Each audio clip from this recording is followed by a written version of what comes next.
Amados hermanos, es importante conocer la palabra de Dios en estos tiempos mucho más profundo y mucho más claro todavía. Creemos que es necesario para todos hacer de que la Escritura no sea simplemente una lectura religiosa, sino que sea una dirección espiritual para cada uno de nosotros, para conocer de quién habla la Escritura, de Jesucristo. Y conocer su plan eterno, conocer su decreto eterno, lo que Dios decidió, determinó, y de esa manera vivirlo nosotros también. Dios es un Dios que quiso revelar sus planes a través de la Escritura. Pero Él levantó profetas en distintos momentos para hablar al pueblo. También Dios evidenció de que traernos todo lo que es en palabras y señales proféticas sobre la vida de Cristo, el Mesías, a quien nosotros hoy sabemos y conocemos que es nuestro Señor y Salvador, pero que se necesitaba para un pueblo que no conocía a Dios, un pueblo que no entendía el pacto que había hecho Dios con Abraham. Era necesario levantar profetas. Y por esa razón vemos nosotros de que desde el pacto que Dios hace con Abraham, posterior a la evidencia de un juicio veraz como el diluvio, después de que Noé había recibido justamente la convicción de parte de Dios de hacer un arca, pasando todos estos tiempos, vemos que Abraham, el primer patriarca, el primero que recibió pacto de parte de Dios, promesa, las promesas que se hizo a Abraham se cumplieron en Cristo, pero hemos visto nosotros que con el correr de los tiempos fue necesario para Dios mostrar un modelo de la figura o la persona de Jesucristo. Y ese modelo lo recibió por orden Moisés. Moisés recibió la advertencia cuando estaba en pleno peregrinaje en el desierto de edificar un tabernáculo, un lugar donde Dios debía morar. Él quería morar junto con su pueblo. El tabernáculo o el lugar de reunión donde se convocaba a los principales de las 12 tribus de Israel debía ser conforme a un modelo que Dios le había mostrado a Abraham en el monte, el día de la revelación. El tabernáculo que Moisés recibe como diseño muy claro de parte de Dios tenía 3 niveles: atrio, lugar santo y lugar santísimo. Cada detalle fue revelado por Dios a Moisés, pidiéndole que respete todas las cosas que Dios le había mostrado sin alterar nada. La disposición de los 3 lugares, las dimensiones, los objetos y utensilios que debían tener en cada uno de ellos, las cortinas, las pieles, los barrales, los capiteles, todo, absolutamente todo. Si usted es una persona que le gusta estudiar, le recomiendo de que estudie el tabernáculo y verá que todo habla de Cristo. Por eso es que Jesús, cuando estuvo hablando a los judíos en Juan 14:6, Él dijo: yo soy el camino y la verdad y la vida. Nadie viene al Padre sino por mí. Nosotros lo conocemos al versículo porque sabemos que es un versículo. Y lo hemos aprendido de memoria y lo hemos popularizado el versículo, no tan solo por el valor verídico de su palabra, sino porque es un versículo conocido. ¿Quién no tiene un cuadro que diga yo soy el camino y la verdad y la vida? ¿O quién no vio algún folletito o alguna señalador o un llavero que tenga ese versículo? Pero cuando Jesús lo dijo al pueblo de Israel, ellos primeramente fruncieron el ceño como no entendiendo por qué Jesús decía esto, y medio que le costaba entender, porque Jesús al decir yo soy el camino y la verdad y la vida, Él estaba diciéndoles yo soy el tabernáculo viviente. Porque el tabernáculo, en 3 etapas, atrio, lugar santo y lugar santísimo, hacía referencia a Cristo. Ellos no sabían, Cristo estaba velado, Cristo estaba en secreto, era un misterio, estaba oculto ante los ojos de ellos. En el antiguo pacto no sabían qué esto significaba, pero sí sabían los sacerdotes, sabía Aarón, sabían todo, y la cultura del pueblo, y los principales de las 12 tribus, y los levitas, y todos sabían claramente de que el atrio era camino, que el lugar santo era verdad y que el lugar santísimo era vida. Para ellos no era un problema entenderlo. Nosotros lo conocemos por el versículo, pero nos cuesta entender y aplicar porque no vimos nunca un tabernáculo, porque nunca estuvimos en un tabernáculo. Enseñando la semana pasada acerca primeramente de lo que Apocalipsis revela, que Apocalipsis revela ¿a quién? ¿A quién? A Cristo. Sin embargo, cuando uno pregunta a cualquier persona de qué habla Apocalipsis, te hablan de la bestia, del anticristo, del 666, de muchos personajes más.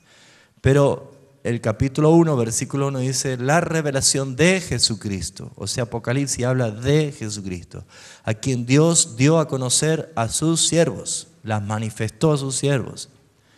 Y hemos visto claramente de que cuando Juan, el apóstol Juan, estando en la isla de Patmos, no escuchó una voz, pero cuando se dio vuelta, no vio nada más que 7 candeleros de oro, y que el mismo capítulo 1 identifica que los 7 candeleros de oro que has visto son 7 iglesias, y 7 es número de plenitud, está hablando de los 7 tiempos de la iglesia, está hablando de la iglesia. Y Cristo estaba en medio de los candeleros, en medio de la iglesia, y muchos no le veían. Ese es un problema principal. No entender el tabernáculo no es tan solo no entender o no reconocer a Cristo, sino también es desconocer los tiempos en que nos toca vivir. Claramente Jesús fue identificado en el libro de Hebreos como aquel tabernáculo viviente, aquel tabernáculo verdadero, no hecho de manos. Aquel tabernáculo donde actúa un sumo sacerdote con eficacia absoluta y sin necesidad de repetir permanentemente cada año como lo hacían los sacerdotes de la tierra, sino que la efectividad de este sumo sacerdote que es Jesucristo, nuestro Señor, vemos nosotros que se manifestó en ese tabernáculo. Entonces, para que podamos entender acerca de Cristo y los tiempos con el diseño y el modelo de tabernáculo, el tabernáculo es señal de vida, la vida. Cada vez que el pueblo de Israel veía la señal de convocatoria al tabernáculo, las tribus estaban ordenadas al norte, al sur, al este y al oeste del tabernáculo, todos venían cuando eran convocados por Moisés y ante la presencia del Señor. Debían reconocer de que aquel camino, aquella verdad que conduce a la vida, al lugar santísimo, donde estaba el arca del pacto, donde estaba la gloria misma del Señor, donde de entre medio de querubines el Señor les hablaba, claramente nos da a entender nosotros 3 etapas también de la vida. En el atrio encontramos 2 lugares muy importantes, el altar del sacrificio y el lavacro o el lavatorio de purificación.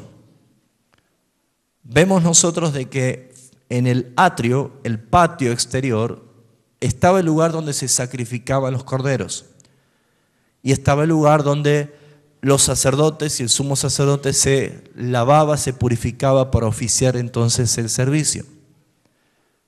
vemos nosotros que en el lugar santo hay tres cosas muy importantes, tres elementos muy importantes. Al lado sur el candelero de oro, al lado norte la mesa de los panes de la propiciación, los 12 panes de la proposición, y antes del velo estaba el altar del incienso. Tres cosas muy importantes también, donde los sacerdotes oficiaban allí dentro del tabernáculo, en el lugar santo, la participación sacerdotal. Pero detrás del velo, lo único que había allí era el arca de la alianza, el arca del pacto, hecha de todo oro por completo, los barrales de oro, donde tenía el propiciatorio, la tapa del arca que era de oro, y donde encima estaban 2 querubines labrados de oro puro, y Dios desde allí le hablaba a Moisés, desde allí se presentaba la gloria misma, el Señor estaba allí. Entonces tenemos 3 etapas, 3 lugares, 3 dimensiones con distintas participaciones proféticas que Cristo a su tiempo las iba a cumplir. Hebreos dice que Jesús, el Cordero, murió afuera de las puertas, dice, de los muros, ¿sí? Jesucristo no murió dentro del templo, sino que fue sacado afuera en el monte Gólgota, el monte Calvario, y allí es donde murió. Claramente Jesús está identificando con el altar del sacrificio que está afuera, en el atrio. En el atrio está el atrio de los varones, el atrio de las mujeres y el atrio de los gentiles. O sea que en el atrio podía estar cualquier tipo de persona que iban buscando el perdón de parte de Dios por el oficio sacerdotal y por la intervención del sumo sacerdote, que una vez por año ellos hacían sacrificios y se ponían en intercesión a favor del pueblo para que Dios perdonase un año sus pecados.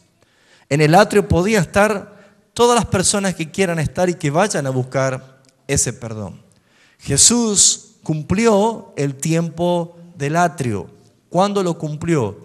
Cuando Él murió en la cruz del Calvario como el Cordero sacrificado por Dios, por el Padre, como el Cordero de la expiación, como el Cordero de la propiciación, el Cordero que pagaba una deuda, el Cordero que con su sangre aplacaba la ira del Padre y la justicia del Padre. Y Jesús murió públicamente. Y allí habían, como dice Hechos de los Apóstoles, la prédica de Pedro dice que Poncio Pilato, Herodes, los judíos y los gentiles se unieron en contra de tu santo para hacer todo en cuanto tu consejo había determinado que sucediera. ¿Qué vemos entonces acá? De que Jesús cumplió la etapa del atrio. Atrio es camino que nos conduce a la vida. Pero muchos de los que estuvieron allí pudieron ver fielmente el testimonio de lo que había ocurrido.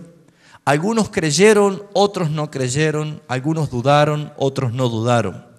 Testimonios, por ejemplo, como el centurión, que terminó confesando, declarando que verdaderamente este era un hijo de Dios. Y vemos nosotros de que el día que Jesús muere, el templo sucede algo. Hay una ruptura del velo. El templo se rasgó en 2, desde arriba hacia abajo, ya no mostrando ninguna separación entre el lugar santo y el lugar santísimo. Pero la gente todavía no había visto eso porque todavía estaba contemplando algo que había sucedido en el atrio, en el Gólgota, en el camino. ¿Me va siguiendo, hermano?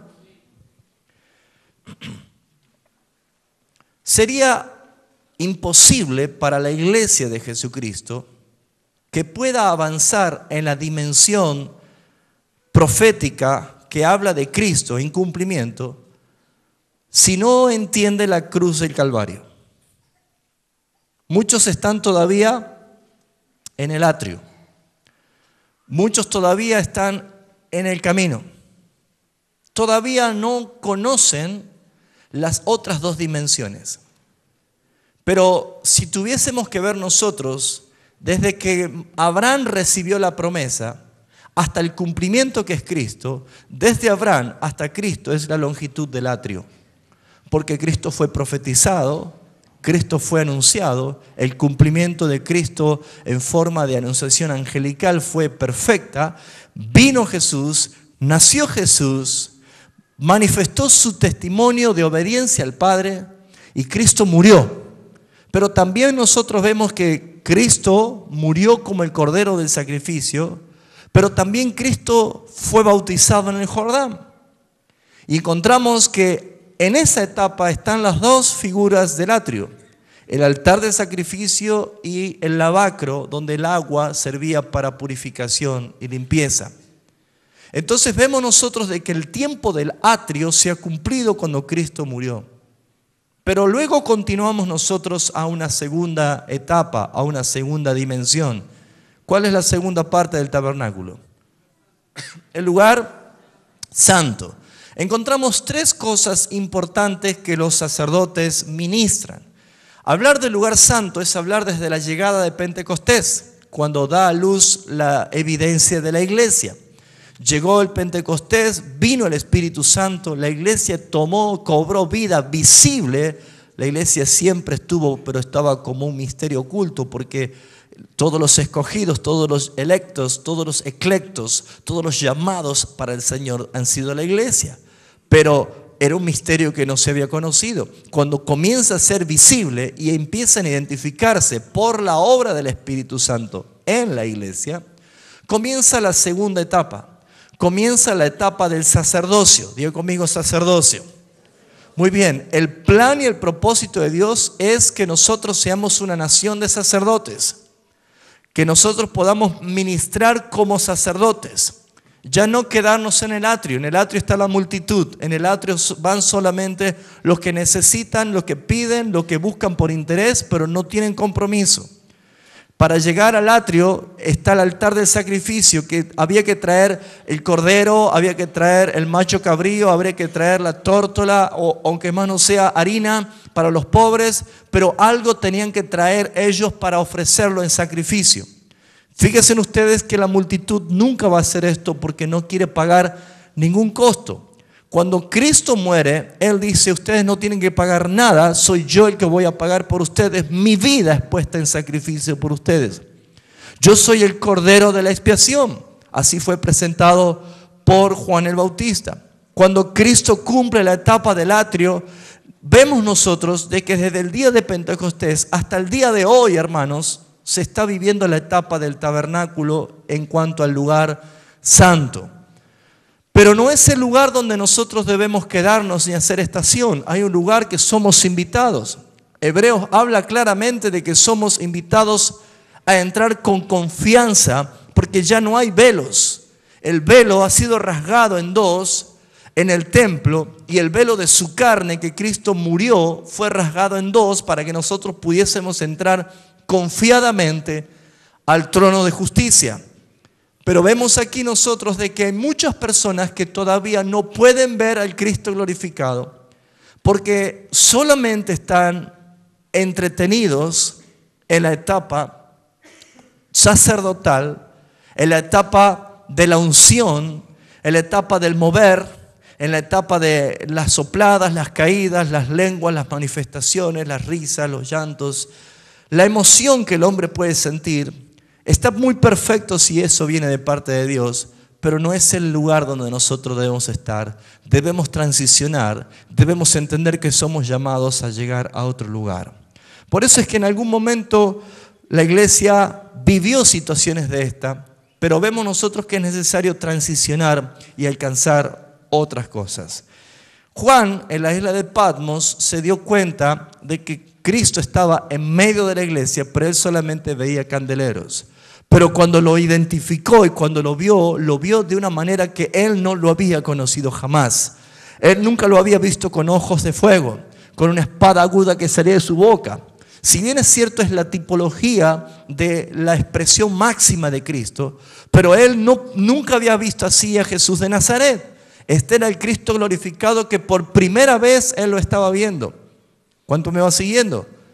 Pero nunca lo había descubierto así, no lo había visto así.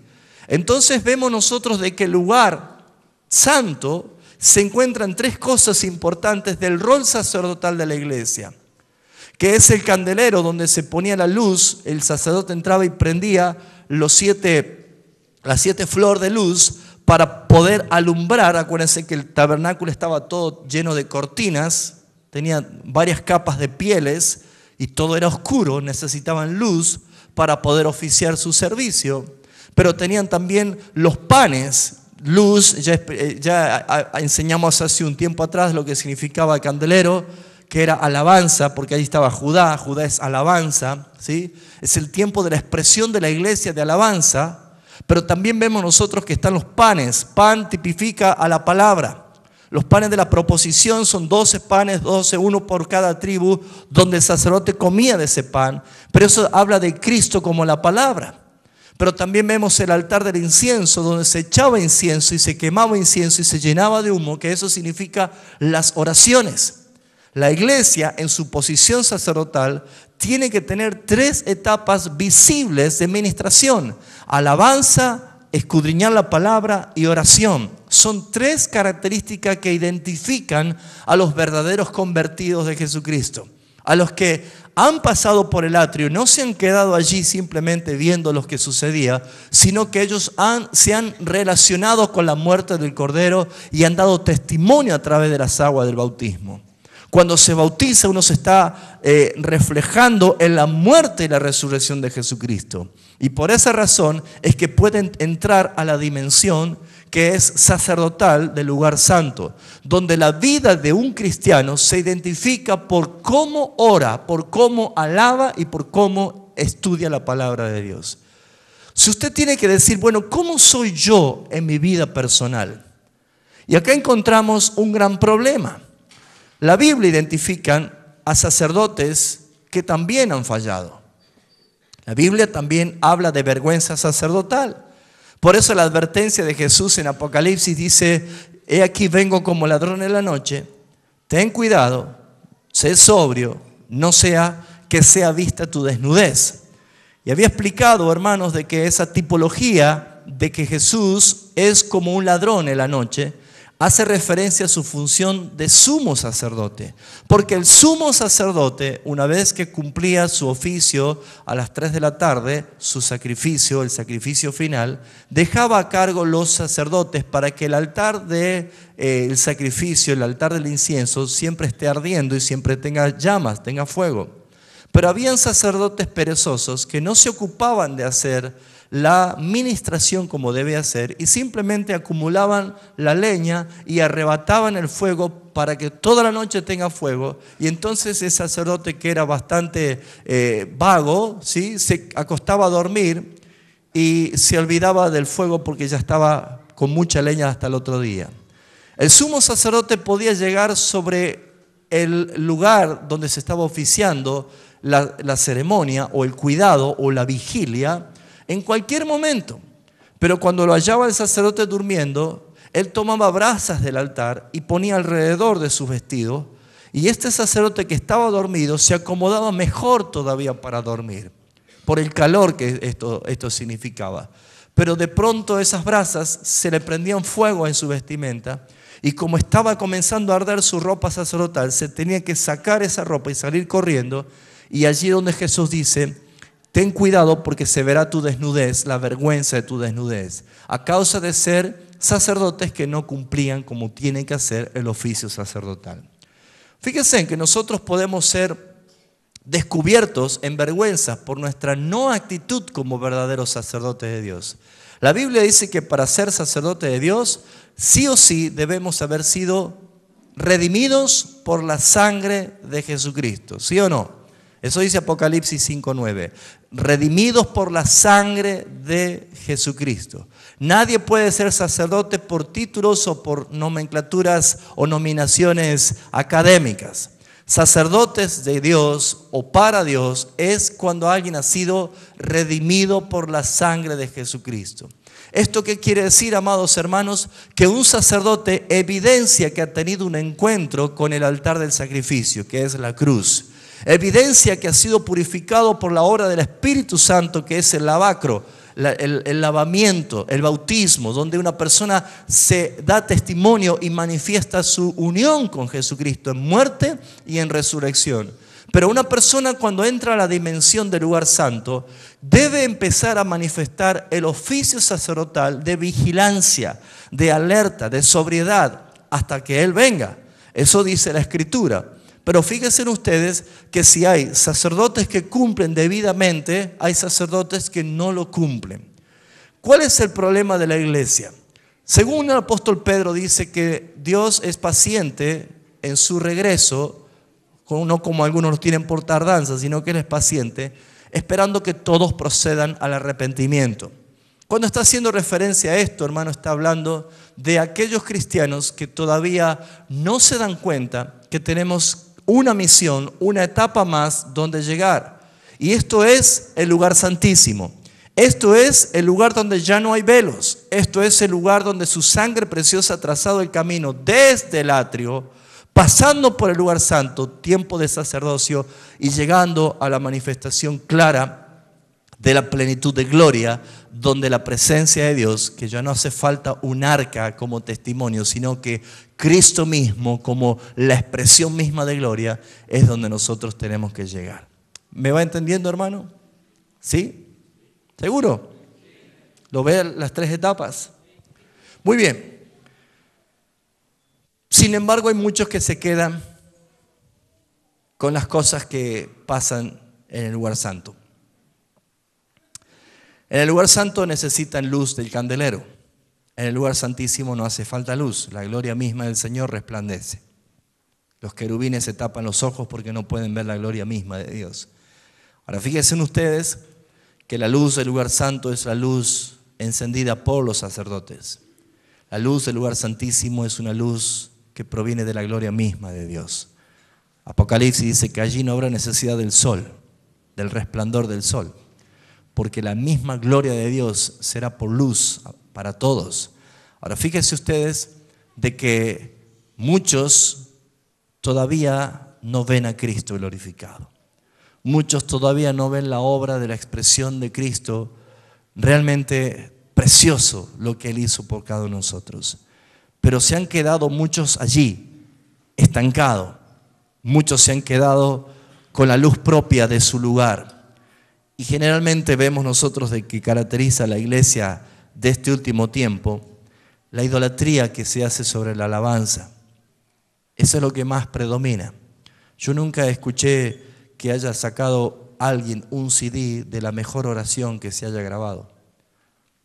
Yo nunca escuché que alguien haya sacado un CD y que se haya vendido tantos CD de los temas tan preciosos y quizás ocultos en la Escritura, pero que con revelación lo empiezan a compartir. Pero sin embargo la alabanza, la música, es lo que más predomina en la idolatría dentro de la iglesia, ¿sí o no? En cualquier parte del mundo, lo mejor que se puede expresar, como si es que tiene o no tiene unción, es qué tipo de música tenés. Y allí es la alabanza, el candelero, el lugar donde muchos prenden su luz y que con esa luz pretenden leer la Biblia y tener su oración. Esto, si no es tipificado a Cristo, si no ven a Cristo en esa etapa, le va a costar mucho entrar a la otra dimensión. Pero hay un profundo extravío, hermanos. Hay una profunda ignorancia en cuanto a esto. Y creo que debemos entender. El miércoles pasado hacía referencia a lo que es el cosmos, el sistema, el mundo. ¿Se acuerdan? Nosotros somos herederos de una tierra. Eclesiastés dice, la tierra permanece para siempre. Lo que Dios va a destruir es el cosmos, es el mundo, es el sistema, es las ideas del hombre depravado. Pero lo que va a hacer con la tierra la va a transformar, la va a regenerar. Va a haber un cielo nuevo, una tierra nueva. La tierra va a ser liberada de la corrupción de que fue atada y va a ser liberada a nuestra gloria. Y nosotros vemos de que reinaremos sobre la tierra y hemos dado varios versículos para que usted entienda esto. ¿Se acuerdan lo que estuvieron el miércoles? Y dijimos, aclarando ese versículo en Mateo 24, cuando dice uno será tomado, el otro será dejado, habíamos mostrado claramente de que hay muchos versículos en la Biblia que identifica de que nosotros seremos dejados porque nuestra herencia es la tierra. Sin embargo, el impío Dice, lo buscarás y ya no lo hallarás, porque no será más su lugar, porque el impío será quitado y será lanzado en juicio al lago de fuego. Pero vemos nosotros de que hay algo que debe cambiar en nosotros. Es nuestra manera de pensar, hermanos. Para transicionar en una verdadera reforma, debemos transicionar, no estancarnos, no quedarnos. Usted, hermano, debe transicionar. No puede usted estar acumulando años de cristianos en la misma posición. No puede usted estar acumulando años de una vida cristiana estando siempre en la misma posición. La posición de estancamiento se llama religión. La posición de transición se llama relación.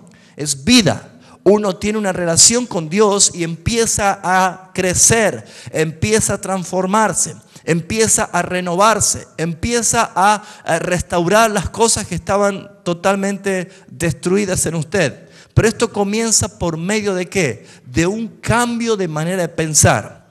La Biblia, el apóstol Pablo dice, renovaos en el espíritu de tu mente. La Escritura dice que nosotros no nos debemos conformar a este sistema mundo, no os conforméis a este siglo, sino transformaos por medio de la renovación de vuestro entendimiento. Pablo se advierte en 2 Corintios diciendo, temo que como la serpiente engañó con astucia a Eva, vuestros sentidos sean también extraviados de su fidelidad, sincera fidelidad a Jesucristo. Y cuando empezamos a ver esto, hemos identificado claramente, hermanos, la necesidad de un cambio de mentalidad. Y muchos creen que la renovación es un cambio en mentalidad, pero lo que están haciendo con renovar es innovar, es introducir cosas nuevas. Pero lamentablemente las cosas nuevas que se introducen dentro de la iglesia no tienen un sentido bíblico o espiritual, sino que tienen una perfecta identidad con las cosas del mundo, de este sistema.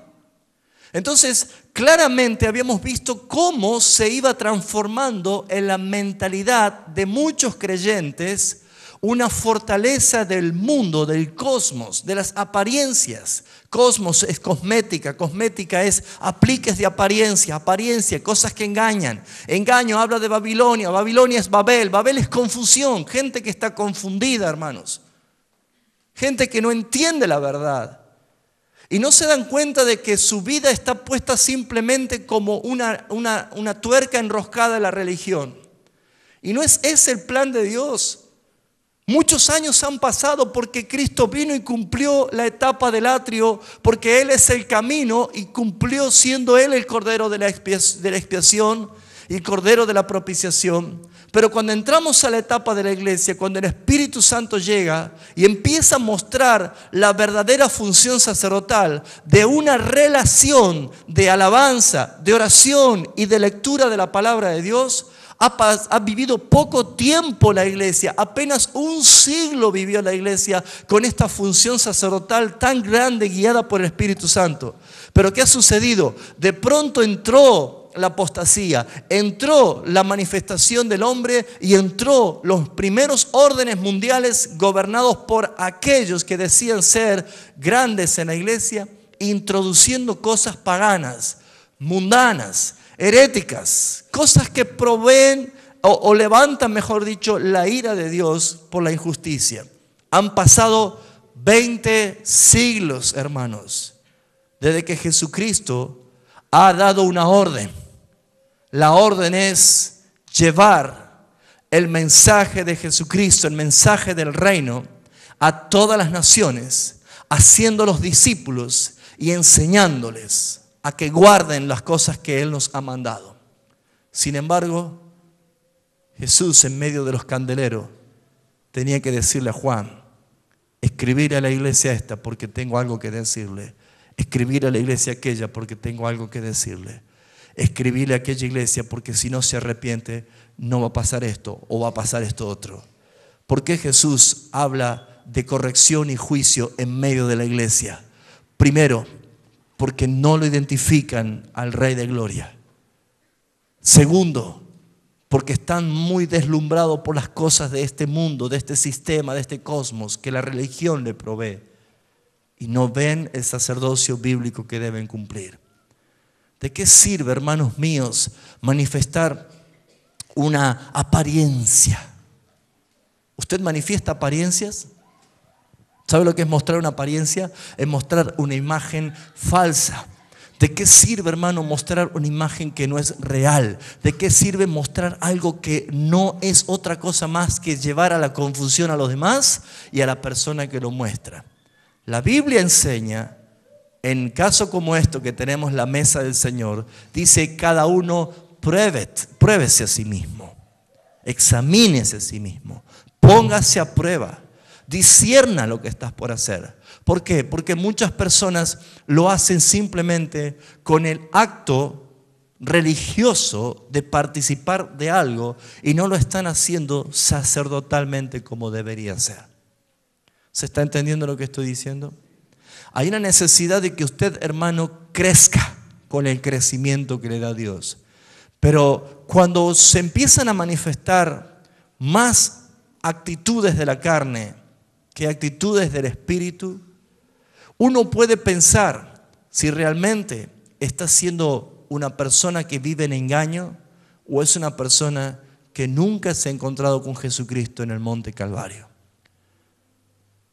No hace falta de que alguien te juzgue o alguien te haga un cuestionario para saber cómo está. La Biblia dice que lo hagas tú mismo, que te pongas a prueba.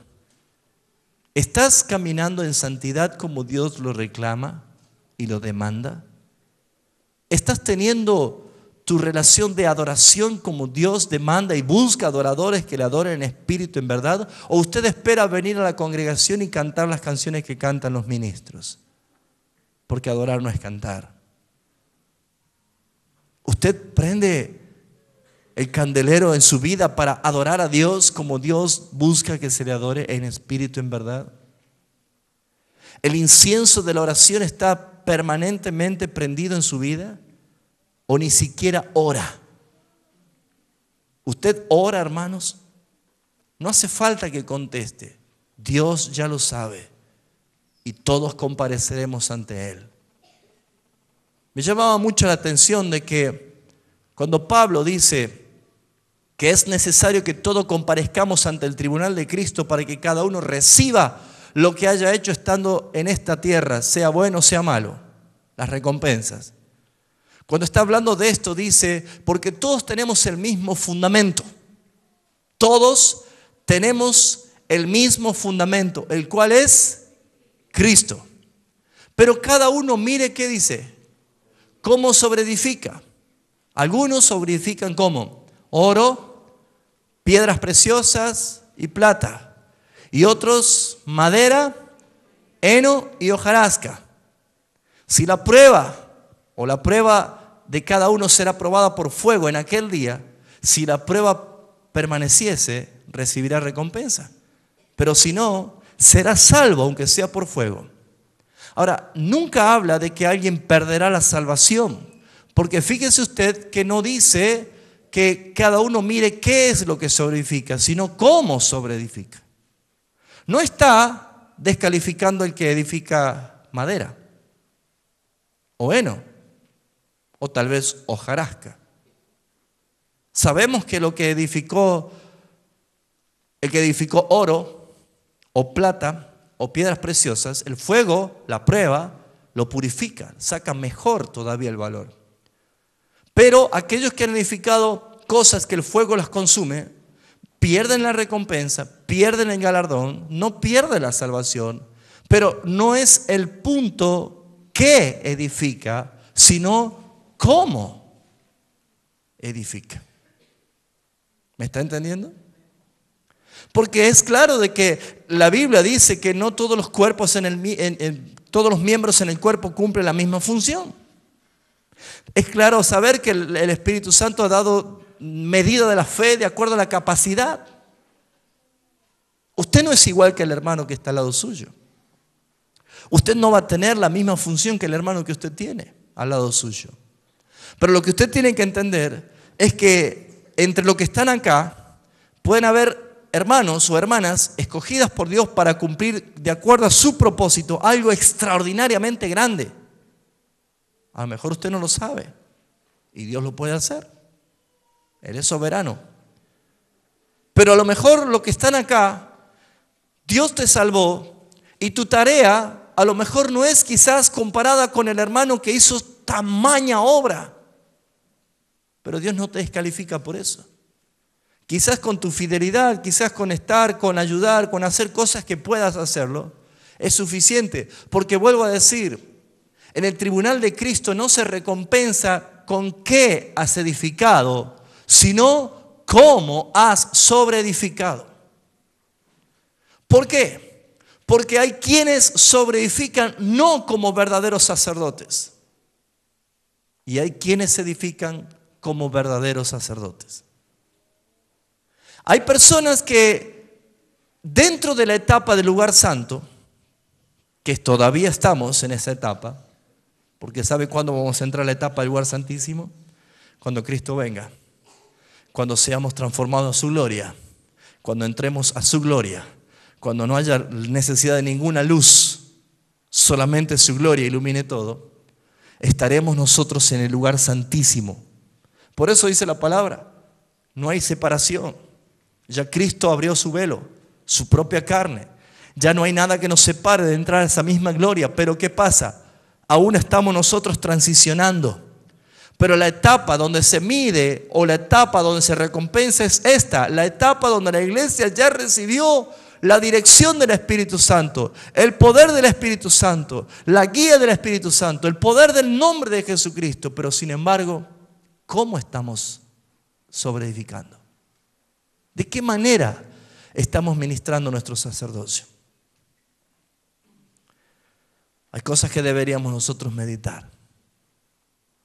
Y hay cosas que deberíamos preguntarnos. Porque, amados hermanos, hoy en día se siente más y se evidencia más lo falso que lo verdadero. ¿Sí o no? Y si hay cosas falsas, ¿no te entusiasma saber que hay algo verdadero? Hoy predominan las emociones. El jueves, cuando le enseñaba acerca de muertos al pecado y la analogía del matrimonio, que Pablo no estaba haciendo doctrina allí, sino que estaba usando un ejemplo, una analogía para entender. En Romanos capítulo 6, Pablo dice que nosotros hemos muerto al pecado porque Cristo,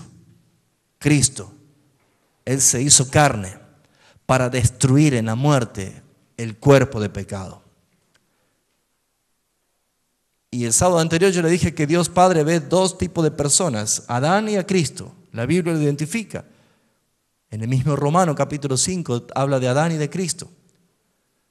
Y Cristo, que es Dios, se hizo 100% hombre. El verbo fue hecho carne. Se dice que fue hecho es porque no era carne. Él fue hecho carne. Y Él no pecó, pero por nosotros fue hecho pecado, tomando carne. Dios no puede morir siendo espíritu.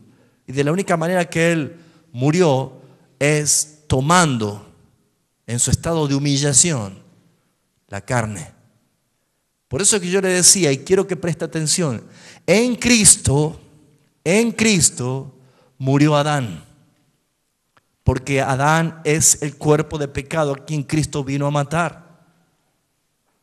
Pero nosotros hemos revivido, hemos resucitado porque Cristo fue hecho, según Pablo en 1 Corintios 15, espíritu vivificante que trae vida. ¿Me está entendiendo? ¿Y por qué Pablo, después del capítulo 6, que habla de que Cristo mató en su carne al hombre de pecado, a la naturaleza perversa del hombre, en su carne lo mató? Inmediatamente Pablo habla de la analogía del matrimonio porque enseña de que dice, esto es para los que conocen la ley, dice Pablo. Si no estoy leyendo de la Biblia, no es porque no me interesa la Biblia, estoy haciendo un repaso de varias cosas, ¿sí? Que usted ya lo escuchó. Pero ¿por qué Pablo utiliza la analogía del matrimonio? Porque Pablo dice, para los que conocen la ley necesitan saber que mientras el marido vive por ley, la mujer está ligada a su esposo. Pero si éste muere, la ley muere con él, que lo ligaba a su mujer, y la mujer es libre para casarse con otro. Si en caso no muere, eso se llama adulterio. Eso dice Pablo. Dando a entender que, porque inmediatamente así vosotros habéis sido liberados de la ley del pecado, la ley de Adán, la ley que te ligaba a lo natural. ¿Para qué? Para casarte con otro, para que seáis de otro. ¿Quién es el otro? Cristo. Ahí no hay adulterio.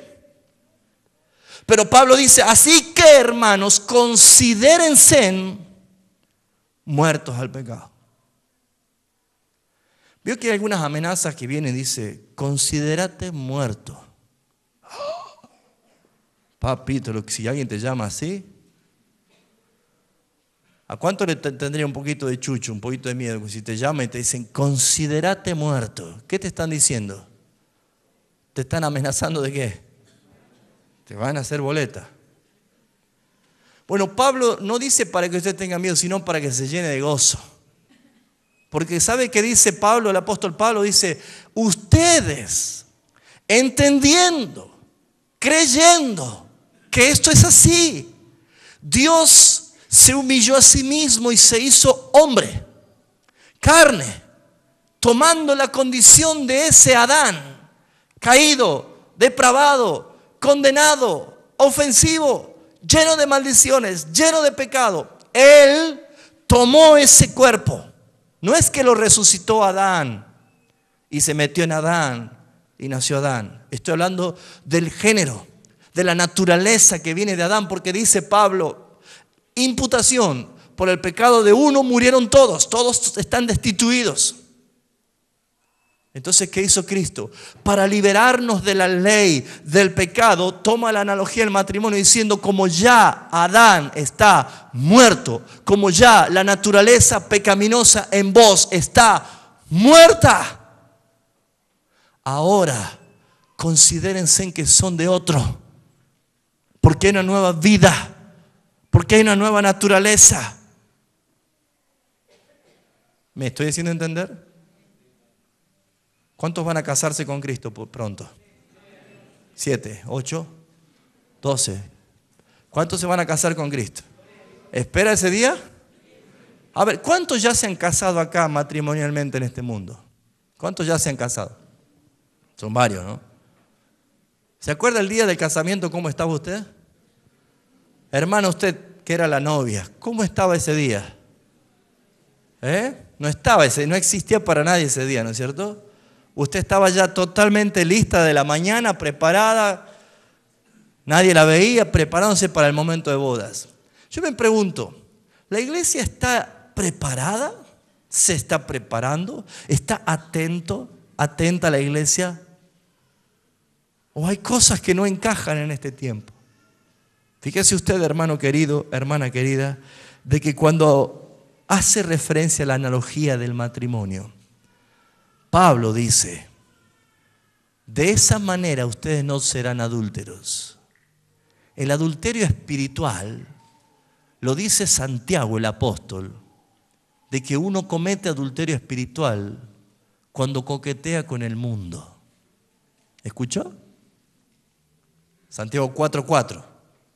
O almas adúlteras. ¿No sabéis que la amistad con el mundo es enemistad con Dios? El adulterio espiritual, si yo preguntase aquí, ¿cuántos de los que están acá son adúlteros? Claro, es una pregunta muy fuerte. Pero ¿por qué nunca tenemos en cuenta el adulterio espiritual? Dice, los adúlteros no entrarán al reino de los cielos. Y claro, está bien, es perfecto y yo aplaudo esa ley. Es uno de los mandamientos del Señor, ¿sí o no? Mandamientos morales. Pero no hay adulterio espiritual cuando a la hora de agradar a su amado Jesucristo decide agradar a su inmunda carne. ¿No es adulterio eso? ¿No es adulterio coquetear con el mundo cuando claramente la Biblia dice, no améis la tierra ni la cosa que están en la tierra? ¿Así dice la Biblia? No dice así. Separa lo que es tierra y separa lo que es mundo, cosmos. Satanás es el que gobierna el mundo, cosmocratos, que gobierna el sistema, gobierna las mentalidades, los pensamientos. Por eso yo le dije, la iglesia o el creyente, mejor voy a corregirme, ¿sí? El creyente que todavía dice que es la amada iglesia de Jesucristo, pero no para de satisfacer sus apetitos en la carne, sin ningún tipo de preocupación o dolor por lo que hizo, déjeme decirle que es necesario que comience a revisar su estado espiritual. ¿Por qué? Porque la iglesia tipifica a la mujer pura, la doncella, la que está preparada, como Esther, preparada para el día de las bodas. ¿Conoce la historia de Esther? 12 meses de preparación. 6 meses de perfumes, fragancias, de aceites, y 6 meses de preparaciones, de afeites, de masajes, de preparación. ¡Oh, qué hermoso! Preparada para la boda. Eso es una doncella, cuidada, metida dentro de el tálamo, un lugar donde las novias se prepara, donde no anda coqueteando con nadie, donde el novio está tranquilo porque nadie la anda codiciando. El tálamo. La iglesia tiene un lugar espiritual para que el mundo no te seduzca. Pero ¿cuántos hay seducidos por el mundo? Y allí están, seducidos en el mundo. ¿Qué dice la Escritura? Cuidado, no ames al mundo, ni las cosas que están en el mundo. La iglesia es la doncella. La iglesia tiene esa virtud. Pero Eva, dice Pablo, me temo que como Eva. Pablo dice, no fue Adán engañado, sino Eva, dice, ¿no? Adán consintió, él desobedeció, claro que sí, pero el engaño lo tuvo Eva. ¿O quién habló con la serpiente? Fue Eva. Eva es el primer caso de adulterio espiritual que se ve en la Biblia. Vio que era bueno y codiciable.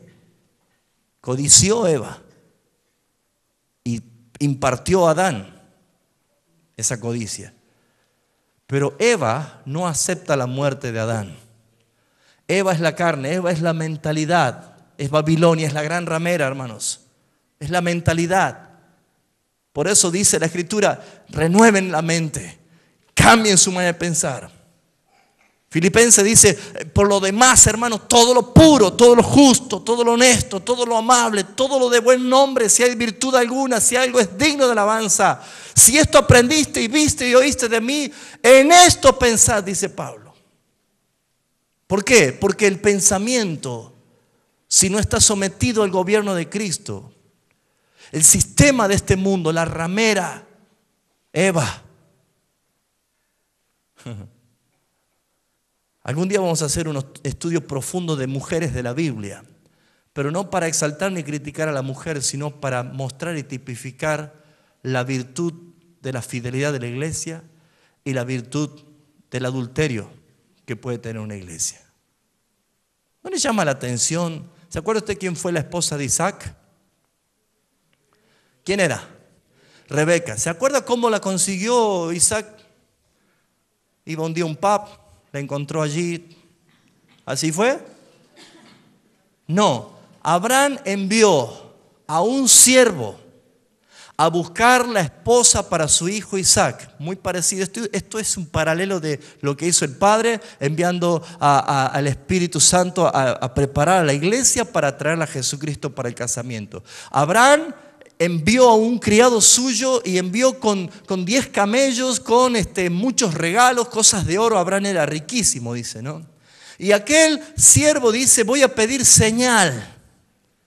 Si la mujer que sale, yo le pido agua y me da agua para mí y para mis camellos, que sea esa la mujer. ¿Qué estaba haciendo? Estaba pidiendo una intervención divina como confirmación. Qué hermosa historia, ¿no es cierto? ¿La conoce la historia? Y fue tal cual. le dio de beber a él, le dio de beber a los camellos. Él fue, le sacó las dádivas, le puso los regalos, los joyeles que había traído. Ella fue, entendía que la estaba llamando para ser desposada. Se despidió del padre, fue. Isaac la vio, se consoló con ella por la muerte de su madre Sara. Qué hermosa historia de amor, ¿no es cierto? Pero ¿qué pasó cuando era viejo a Isaac? ¿Qué pasó con su amada esposa? Confabuló con su hijo Jacob. Y era una ungida, ¿no?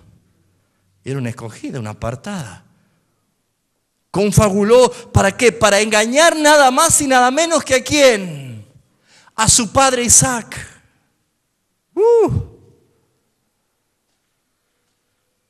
Por eso Pablo dice, ninguno crea estar seguro de sí mismo.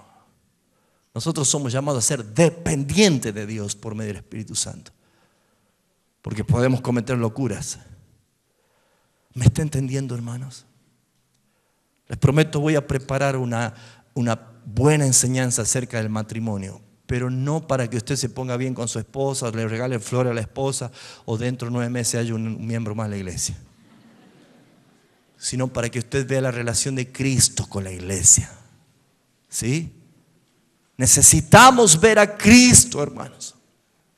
Porque el engaño se manifiesta en el tiempo de los sacerdotes, donde muchos empiezan a hacer cosas que no son bíblicas. Y hoy se ve y se dice, iglesia, cualquier cosa, amados hermanos. Y no lo ven a Cristo. No pueden ver a Cristo, no ven la gloria de Cristo manifestada en la persona de nuestro Rey de Reyes. Todavía hay velos, todavía hay algo que no se puede ver. Pero Cristo está entre la iglesia a través de su Espíritu Santo. El miércoles voy a enseñar los estados de Cristo, el estado de humillación y de exaltación. Y podemos comprender que todo lo hizo por ti y por el Padre. Lo hizo por glorificar al Padre y lo hizo por rescatar tu vida. Pero deberíamos aprender esto también. Podemos meditar en esto, hermanos. El diseño de vida, Cristo, en Él estaba la vida, es el diseño del tabernáculo. El tabernáculo es camino, verdad y vida. Es atrio, lugar santo y lugar santísimo. Cristo cumplió la etapa del atrio. Él murió en la cruz como el cordero del sacrificio. El lavacro, la señal del Espíritu Santo, en lavamiento, en regeneración, en purificación de nuestras vidas. Pero la etapa más importante, donde identifican a los verdaderos, es el lugar santo. ¿Cómo es tu adoración? ¿Cómo es tu oración? ¿Cómo es tu lectura de la palabra? Tu devoción. Identifica. Pero algunos están tan metidos con esto. Yo no puedo entender que hasta estamos llegando a qué año, 2012 estamos ya. Y todavía hay gente que no se da cuenta de que ya el tiempo de tirar el saco, de soplarle el flequillo, de empujarlo. ¿Sirvió? No sé si sirvió. Si sirvió, tal vez sirvió. Y si sirvió, Dios habrá visto su fruto. Y si no era de Dios, eran cosas que hacíamos por ignorancia. Hacíamos por ignorancia. Pero todos quieren eso. No hay unción ahí. Ya nadie se cae. Ya nadie se emborracha. Bueno, algunos se emborrachan, pero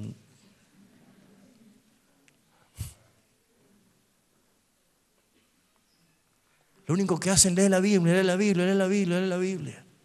Es todo lo que hacen. Transicionar, hermano, decirle que está lo tuyo. Hermano, transicionar. La tarea de orar, de adorar y de tener dádivas en la lectura con el Señor es algo personal. Identifica tu realidad ministerial. Pero en el lugar del lugar santo donde los sacerdotes deben ministrar, muchos ministran en la carne. ¿Qué quiere decir? Que ahí manifiestan su carne. Yo les prometo que vamos a ver cosas muy profundas, pero yo necesito que usted vaya preparándose. Desatorníllese del sistema mundo, porque usted no pertenece a este mundo. Cristo oró diciendo que el Padre te guarde nada más, pero no sos de este mundo. No te ayuntes, no hagas sociedad, no hagas ningún tipo de cosas que el mundo te absorba, porque se llama adulterio. Pablo dice, considérense muertos al pecado, pero vivos para el Señor. Ya están muertos.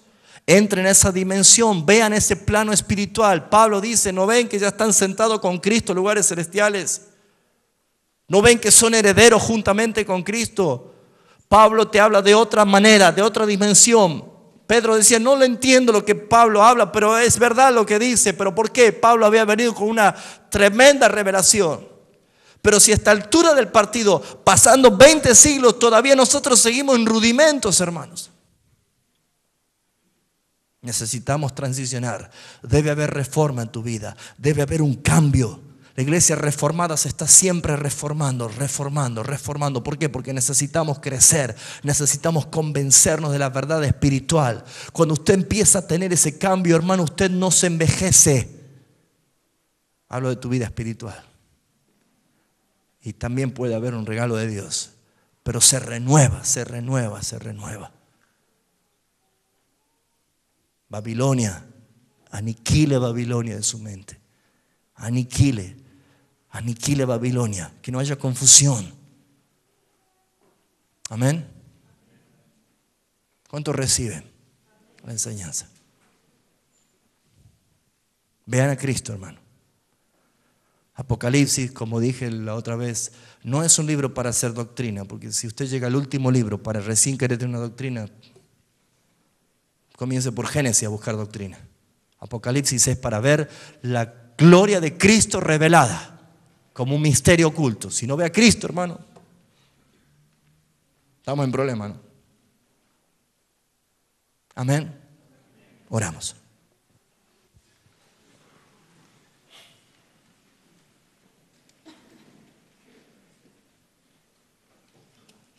Gracias, Padre Celestial, por la obra preciosa de Jesucristo nuestro Señor, nuestro tabernáculo vivo, nuestro tabernáculo único, verdadero. Oh, qué hermoso es saber que tú eres el cumplimiento de cada etapa. Tú eres camino, tú eres verdad, tú eres vida, tú eres atrio, lugar santo, lugar santísimo. Tú eres casa, tú eres ciudad, tú eres reino. Son 3 etapas de transición, son 3 etapas de nivel donde el creyente debe transicionar. ¿Hasta dónde, Señor? Hasta tu gloria. Hasta tu gloria. ¿Qué es lo que nos detiene a nosotros? Señor, reconocemos que nuestra naturaleza carnal, que debemos considerarnos muertos cada día en Cristo Jesús. Todavía pensamientos de Babilonia, pensamientos de Eva nos hace adulterar. Nosotros somos la iglesia, tenemos la mente de Cristo. Es porque pensamos por Cristo, pensamos en Cristo. Obedecemos por la mente de Cristo.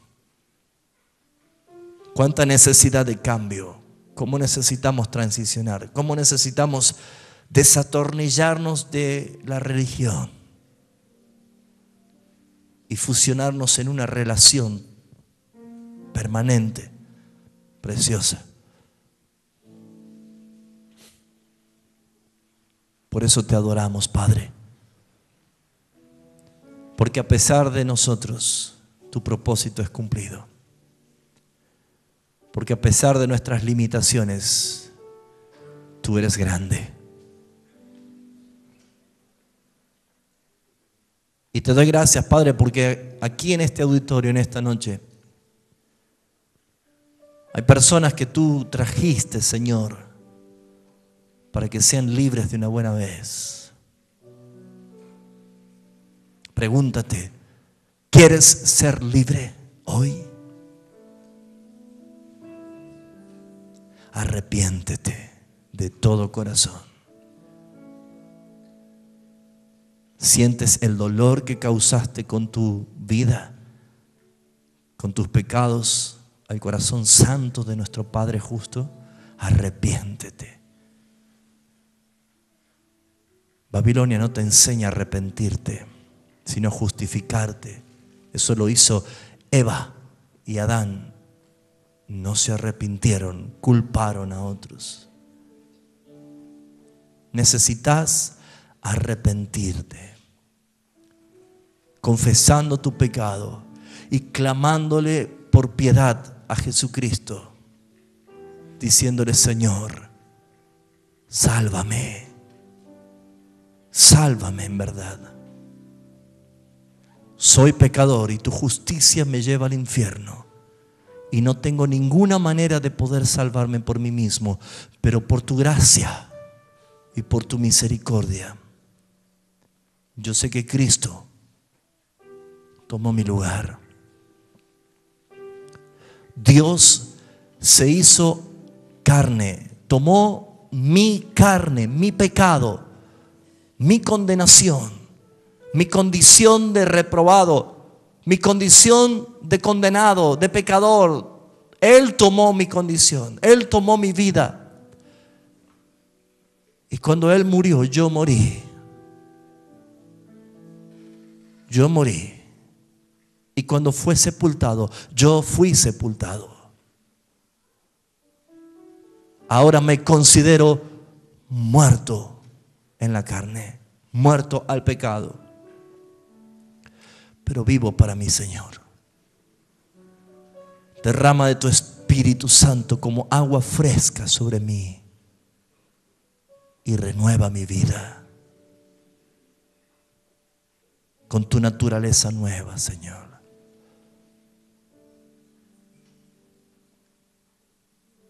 Quiero nacer de nuevo, nacer del Espíritu engendrado por el Padre. Sé que entonces podré adorarte en espíritu y en verdad. Sé que entonces podré conocer los tesoros que están en tu palabra y que antes no lo entendía. Y sé que podré ahora orar a ti, porque tu palabra dice que Dios no escucha a los pecadores. Pero ahora tú me oyes porque me has perdonado. Y aunque venga persecución, y aunque venga tribulación, y aunque vengan duras pruebas, yo sé que nunca más estaré solo, porque tú estás conmigo y yo estoy en ti para siempre. Y tu amor es tan grande, Señor, que no existe ninguna cosa creada que me pueda separar de tu amor. Y estoy tan seguro en las manos de mi Padre que nadie las puede arrebatar. Nadie puede arrebatar mi vida de tus manos, Padre. Por eso, Señor, yo te alabo. Yo te alabo. Y participar de esta mesa, Señor, sé que es un privilegio, porque en este pan y en esta copa, establecido e instituido como una ordenanza tuya, Señor, veo tu cuerpo partido por mí. Tú me libraste a mí de la muerte, pero fuiste tú a morir por mí. Tú me diste tu vida, Señor, y derramaste tu sangre preciosa, Señor. ¿Cuántas veces derramamos sangre impía en nosotros por peleas, por violencia?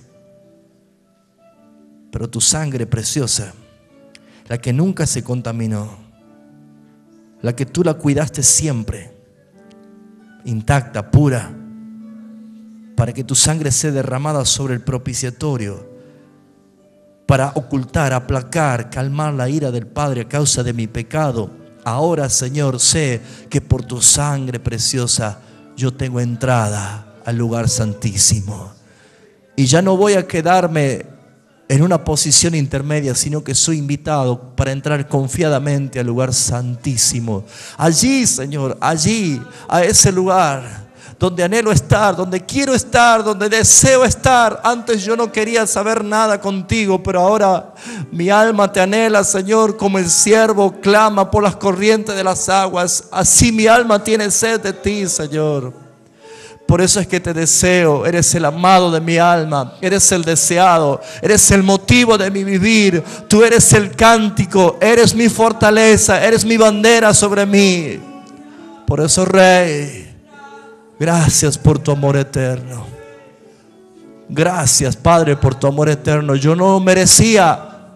Mis pies estaban colgados sobre el infierno, no lo merecía, pero tu mano me salvó, Señor. Tu mano me rescató. Por eso, Señor, es que arrepentido llegamos a ti, pero hoy transformados y en gozo te adoramos a ti, Señor. Recibe la gloria tuya, Cordero de Dios. Aquella gloria que el Padre te dio exaltado hasta lo sumo. Señor, nosotros te honramos a ti. Y sabemos, Padre, que incluso al participar de esta mesa con convicción, al participar de esta mesa arrepentidos, al participar de esta mesa en obediencia a ti, Señor, las cadenas de mi pecado que están rotas, Señor, son echadas fuera. Las maldiciones ya no están. No por algo místico que suceda, sino porque lo hacemos en memoria de ti. Porque esto lo hiciste en la cruz del Calvario. Triunfaste sobre Satanás, sobre la carne, sobre el pecado, sobre principados y potestades. Triunfaste en la cruz, anulando el acta que era contraria. Mi acta que decía condenado, ahora paso a ser justificado por tu gracia. Ahora paso a ser liberados por tu amor. Y, Señor, siendo justificado por ti, no existe más el acusador. ¿Quién te condenará? ¿Quién te acusará si Jesucristo es el Señor? El que murió por ti, el que resucitó y el que está a la diestra del Padre. El que intercede por ti. Él no intercede por todo el mundo. Él intercede por ti porque ha derramado su sangre sobre tu vida. Por eso es que Él te cuida, te preserva. Él te sostiene, intercede. Es nuestro sumo sacerdote, intercede. Adórale al Señor, iglesia. Adórale al Señor. Dale gracias al Rey. Dale gracias al Señor. Oh, santo eres tú, Señor. Bendice, Señor, a tus hijos, Padre, que se arriman a ti convencidos de esta verdad, de esta realidad. Oh, santo, santo, santo. Te alabamos a ti, Señor. Cómo no amarte, cómo no adorarte, cómo no bendecirte. No importa cuál grado de pecado hayas cometido. Escucha, si Dios es el que te justifica, ¿quién puede condenarte? Un delincuente estaba al lado de la cruz de Jesús, merecedor de la muerte. Pero aquel delincuente tuvo la oportunidad más grande y él no la desaprovechó. El Padre lo arrimó a la cruz de Jesús, al lado del Cordero, al lado de aquel que iba a salvar su vida. Él estaba, él reconociendo de que él era un pecador porque era un delincuente, pero reconociendo que Jesús era un justo. Y él le dijo: acuérdate de mí. Acuérdate de mí. Como la oración del pobre pecador que golpeaba su pecho y decía: sé propicio de mí que soy pecador. Sé tú la propiciación de mis pecados. Tú aplaca la ira delante del Padre porque soy pecador. Qué importante es que sepamos entender la mesa del Señor. Oh, santo eres tú, Señor. Te adoramos a ti, Señor. Oh, Espíritu Santo de Dios, tú estás con nosotros, tú estás aquí, Espíritu Santo de Dios. Aviva el fuego de aquello que se estaban apagando. Avívalos, avívalos. Sácalos, Señor, de esa mentalidad de Eva, de esa mentalidad jezabélica, babilónica, de engaño. Sácalos, Señor, libéralos, libéralos ahora, Espíritu Santo de Dios. Tú convences de pecado, de justicia y de juicio. Una consagración total, una santidad que sea vista, Señor, ante tus ojos, Padre. Oh, te rogamos, Señor, que lo hagas. Te ruego, Señor, que traigas convicción, que aniquiles nuestros argumentos humanos, naturales. Nuestros apetitos naturales, Señor, sean crucificados en Cristo, Señor, hoy por la decisión que tomamos, sabiendo que tú lo hiciste por nosotros. Hoy lo hacemos ante ti, Señor. Bendice, Señor, a aquellos que toman esta autoridad. No lo pueden hacer por sí mismos, sino es por tu Espíritu Santo. Quien esté verdaderamente arrepentido y quiera una renovación espiritual interna, quien quiera transicionar en verdad, póngase de pie, levante sus manos y dígale: Señor, yo quiero entrar a ese santísimo lugar. Yo quiero entrar allí, Señor. Yo quiero tener fiesta y ágape contigo, Señor, porque reconozco que soy limitado. Adán trajo la autonomía, la apatía. Adán trajo la indiferencia. Adán trajo su pensamiento liberal, porque él comió del árbol del mundo, del árbol del sistema mundo. Por eso Caín quiso hacer su ofrenda a su manera. Por eso que cada uno hacía lo que quería. Pero Dios preservaba, Dios cuidaba, Dios levantaba siempre la voz de los profetas, de aquellos que entendían el altar del sacrificio. Oh, Señor, ayúdanos a hacer tu voluntad, Señor. Ayúdanos, Señor, a hacer tu voluntad. Ayúdanos a hacer tu voluntad. Ah, Santo. Mi primer amor eres tú, Jesús, y mi alma anhela agradarte. Mi primer amor eres tú, Jesús, y mi alma anhela agradarte. Quiero ser fiel a ti, Señor. Quiero ser todo lo que esperas de mí, y no amarte de palabras, sino en verdad. ¿Quiere cantarlo conmigo? Este debería ser como un voto personal que uno haga. Quiero ser fiel a ti, no más almas adúlteras. Quiero ser fiel a ti. Quiero amarte de verdad, no amarte de palabras, sino en verdad, Señor. Tú eres mi primer amor. Dígalo conmigo, cántelo. Mi primer amor eres tú, Jesús.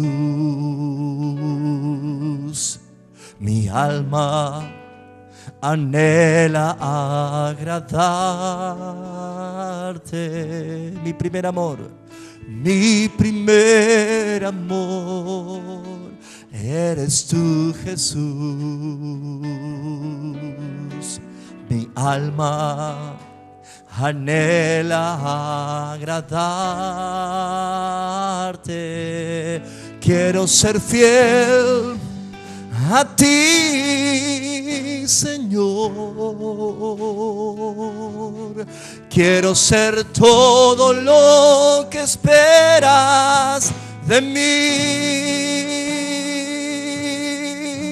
y no amarte de palabras, sino en verdad. Mi primer amor, juntos una vez más. Oh, mi primer amor eres tú, Jesús. Mi alma anhela agradarte.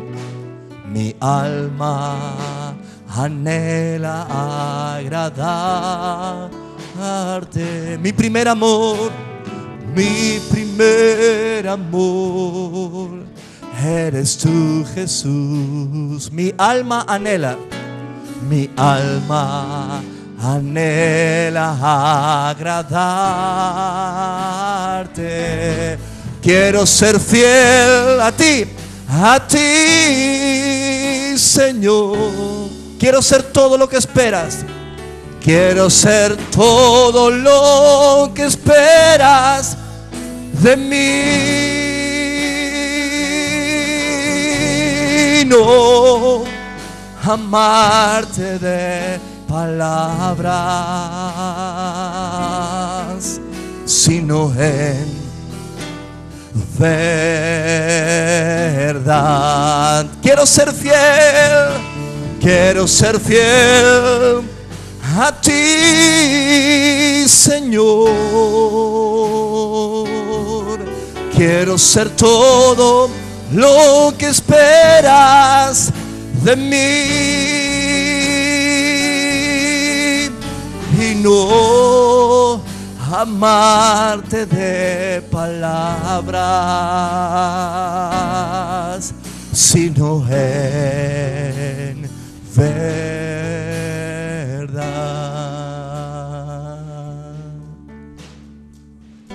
¿Cuántos quieren amarle en verdad al Señor? Un amor que duele. ¿Sabe que el amor duele? Porque ese es un amor verdadero. El amor que duele no tiene compromiso. El amor que es fiel duele, hermanos. Cuesta, hermanos. Quiero ser fiel a ti, Señor. Quiero ser todo lo que esperas de mí. Quiero ser todo lo que esperas de mí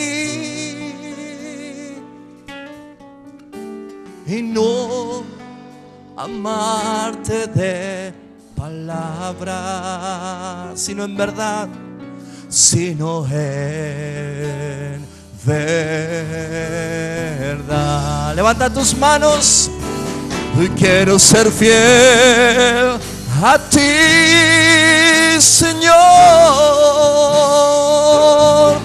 Quiero ser todo lo que esperas de mí y no amarte de palabras, sino en verdad. Una más. Quiero ser fiel. Vamos, Señor.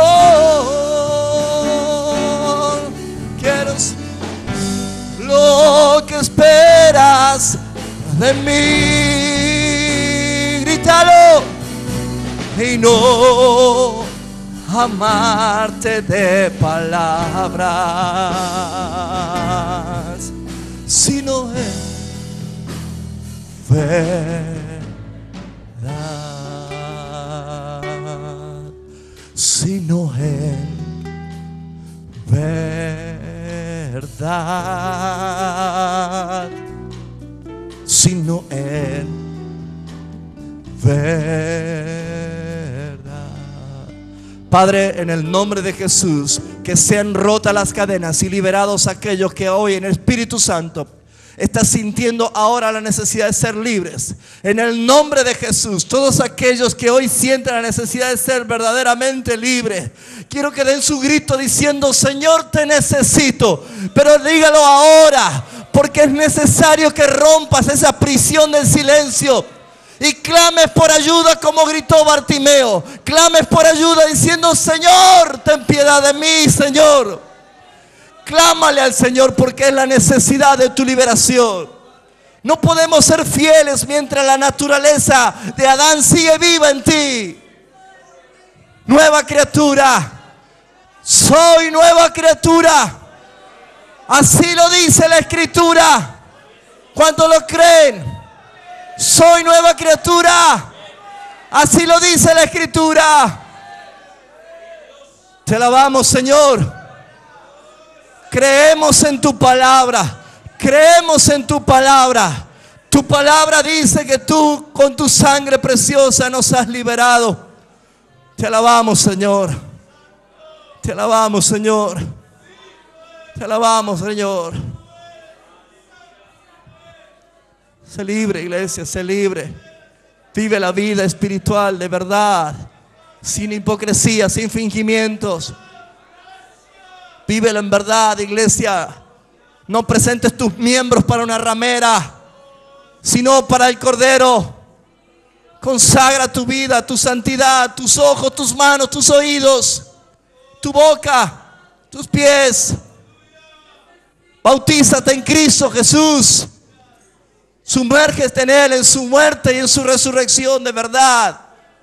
No importa cuántos años hace que congregas, debes ser transformado en verdad, iglesia. Debes ser transformado, regenerados por la obra del Espíritu Santo. ¿Cuántos se están secando? ¿Cuántos están secos? ¿Cuántos hacen intentos religiosos simplemente, pero no leen la Biblia, no oran, no tienen cántico al Señor? Sea sincero con usted mismo y clámele al Señor. Dígale: Señor, mi lámpara se está apagando. Aviva el fuego en mí, Señor.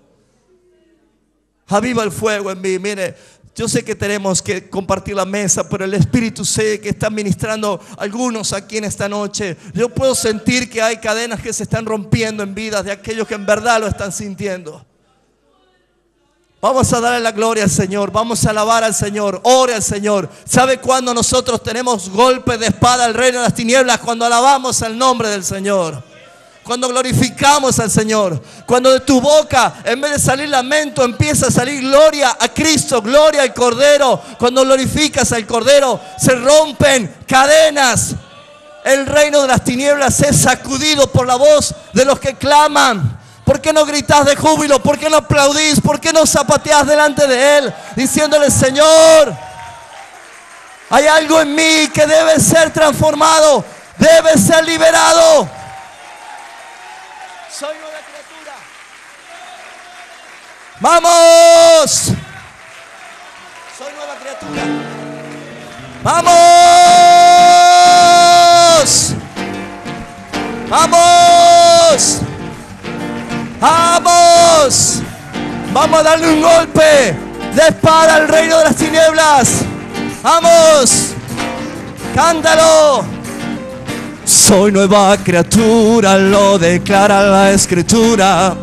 Soy nueva criatura, lo declara la Escritura. Soy nueva criatura, lo declara la Escritura. Soy nueva criatura, lo declara la Escritura. Vamos. Él me ha transformado, por su sangre me ha lavado. Todos mis pecados por su sangre son borrados. Libre soy del pecado. Soy nueva criatura, lo declaro. Él me ha perdonado, con su sangre me ha lavado. Todos mis pecados por su sangre son borrados. Libre soy del pecado. Libres del pecado y la maldad, soy libre. Él ha roto mis cadenas. Libre para dar mi vida al que me salvó. Libre del pecado y la maldad, soy libre. Él ha roto mis cadenas. Libre, libre para dar mi vida al que me salvó. Vamos. Soy nueva criatura, lo declara la Escritura. Sí, sí, sí. Todos mis pecados.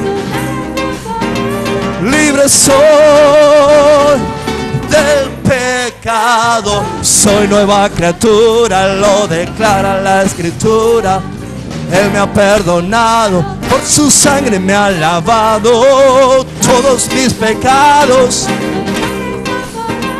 Libre soy del pecado, libre del pecado y la maldad, soy libre.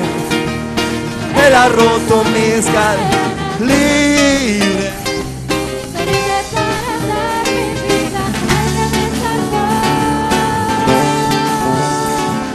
Libre. Soy libre. Libre. Al que me salvó. Soy nueva criatura, lo declara. ¡Vamos! Soy nueva criatura, lo declara las. ¡Cántelo!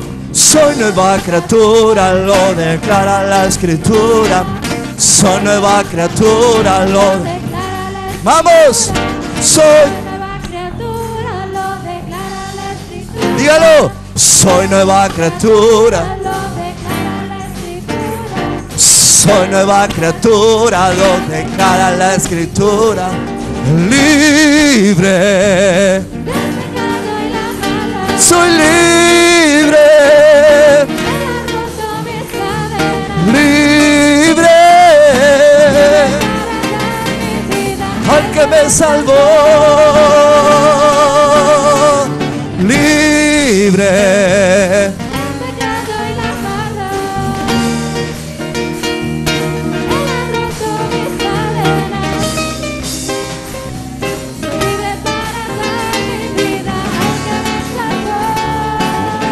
Terminamos. Soy nueva criatura, lo declara la Escritura. Soy nueva criatura, lo declara la Escritura. Aleluya. Te damos gracias, Señor. Te damos gracias, Señor. Te alabamos a ti, Señor. Te alabamos a ti, Señor. ¿Cuánto alaban al Señor con júbilo? Con cánticos de gozo. Amén. Puede tomar asiento por un momento, hermano. Qué bueno es alabar al Señor. Qué bueno es sentir testimonio en el Espíritu. ¿Cuántos sienten testimonio en el Espíritu? Es una convicción que tenemos de parte del Señor. Aleluya. Gustavo, por favor. José, Eduardo, anciano. Vamos a compartir la mesa del Señor. Aleluya. Te damos gracias, Rey. ¿Cuánto alaban al Señor? Amén. Porque yo recibí del Señor, decía el apóstol Pablo, lo que también os he enseñado. Que el Señor Jesús, la noche que fue entregado, tomó pan y habiendo dado gracias, lo partió y dijo: tomad, comed, esto es mi cuerpo, que por vosotros es partido. Haced esto en memoria de mí. Asimismo, tomó también la copa después de haber cenado, diciendo: esta copa es el nuevo pacto en mi sangre. Haced esto todas las veces que la bebieres en memoria de mí. Así pues, todas las veces que comieres este pan y bebieres esta copa, la muerte del Señor anunciáis hasta que Él venga. De manera que cualquiera que comiere este pan o bebiere esta copa del Señor indignamente, será culpado del cuerpo y de la sangre del Señor. Por tanto, pruébese cada uno a sí mismo y coma así del pan y beba de la copa. Porque el que come y bebe indignamente, sin discernir el cuerpo del Señor, lo que come es juicio y bebe para sí. Por lo cual hay muchos enfermos y debilitados entre vosotros, y muchos ya murieron. Si pues nos examinásemos a nosotros mismos, no seríamos juzgados.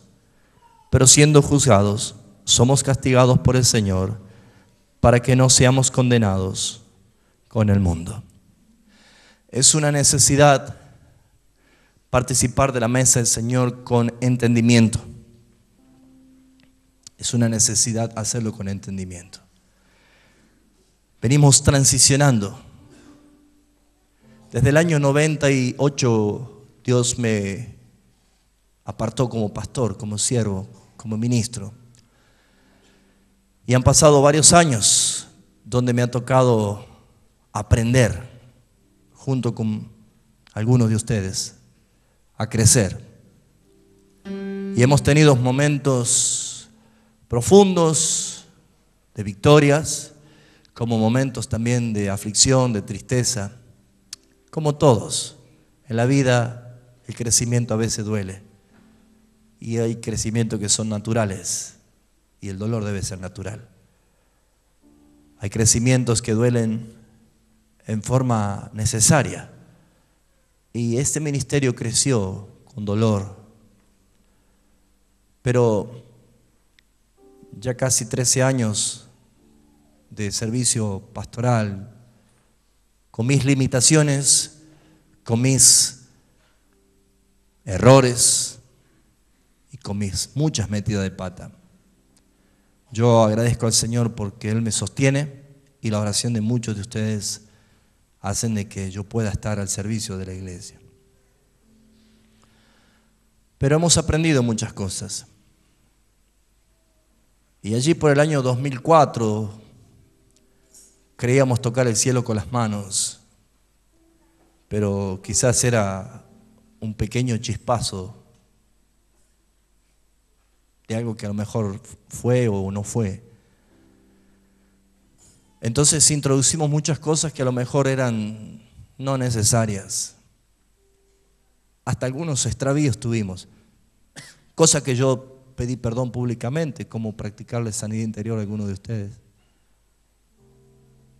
Olvidándome que el que está en Cristo es nueva criatura y no hay nada nuevo, no hay nada para sanar. Haciendo cosas que nos quedaban bien, ¿no? Eran lindas. Encuentros y cuántas cosas, momentos lindos, ¿no? Pero sirvió para el momento de emoción. Y si Dios hizo algo en su misericordia, lo hizo porque Él es soberano, pero no porque el método era correcto. Y entonces en ese momento de confusión mía, pensando que estaba todas las cosas bien, habíamos permitido de que los niños y los hermanos que no son bautizados participen de esta mesa. Y Dios ministró mi vida cuando el pastor Gustavo le tocó dar a él hace poco, hace 3 meses, cuando hicimos el seminario de eclesiología. Muchos de ustedes compartieron. Y es como que el Señor me abrió el entendimiento y me reprendió. Y yo por amor a ustedes, porque la Biblia dice que no comamos ni bebamos indignamente, los padres deben explicarle a los hijos que quizás antes participaban como cualquiera, como cualquier persona. Esto es para aquellos que han entendido y comprenden lo que es el sacrificio de Cristo en la cruz. Y el estar bautizado es un mandamiento y el no bautizarse es una desobediencia. Entonces no pueden tener un privilegio como esto. No es para que se enojen, hermanos. Y si se enoja algún día va a dar gracias que le estoy no ofreciendo la mesa, porque estaría comiendo juicio. Y dice la Biblia, por esto se enferman y algunos se mueren. Pero es una cuestión de aprender y madurar. Y siempre entiendo que cuando vamos transicionando, vamos dejando las cosas que pertenecían quizás a los momentos de niñez espiritual y vamos entrando a dimensiones más profundas. Que no quita que haya hermanos bautizados que deben ponerse a cuenta delante del Señor, porque mucho chisme ha habido este último tiempo. Y si no piden perdón al Señor, que lo oye. Sobre mi persona se puede decir muchas cosas, pero yo sé a quién tengo que rendir cuenta y tiemblo. Hágalo usted igual. Pero compórtese como digno de la mesa del Señor. Antes éramos indignos, no teníamos derecho. Pero atravesando el valle de sombra, de muerte, Él ha preparado mesa de banquetes para nosotros, para que nos sentemos en su mesa, porque es lo que nos alienta y nos anima, hermanos, a compartir algo que testifica que Cristo viene pronto. Amén. Así que hermano, yo soy un sirviente de usted y no estoy en una burbuja, y si alguien tiene algo que decirme a mí, yo necesito que me lo diga para la liberación suya y para hacerme bien a mí. Esa es la mejor manera de crecer como equipo. Pero no haga cosas que a lo mejor no le ayudan. Yo entiendo que la iglesia de Cristo es de Cristo y que el crecimiento la da el Señor. Amén.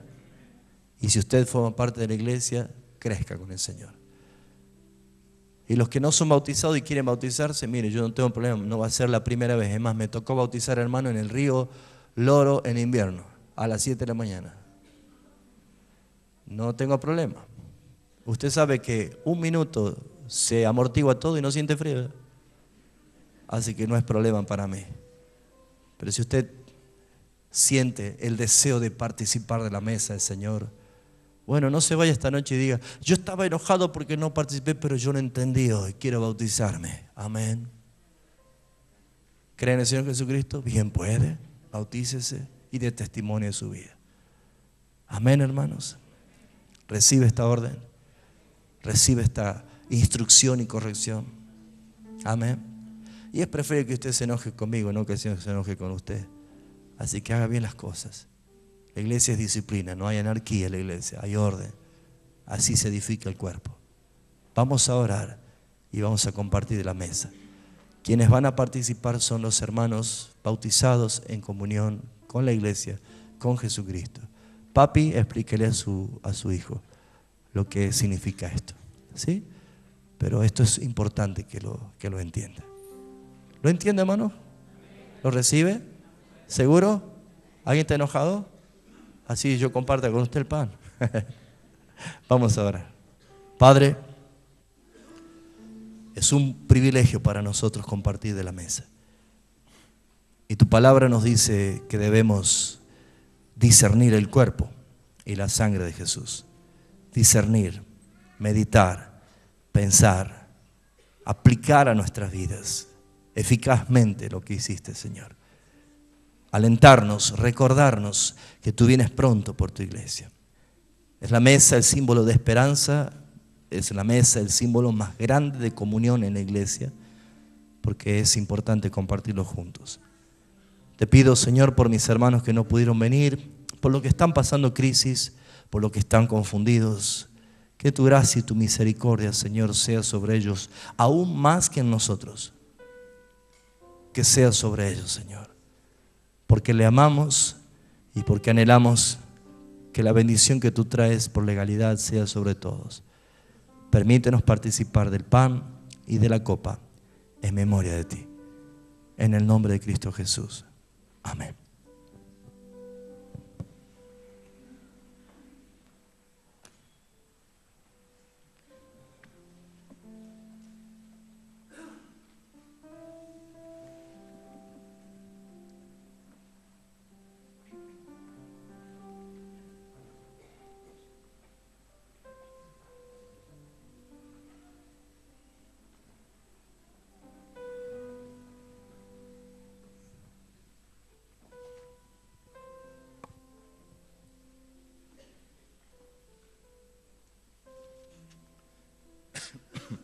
Si yo hablase lenguas humanas y angélicas y no tengo amor, vengo a ser como un metal que resuena o un címbalo que retiñe.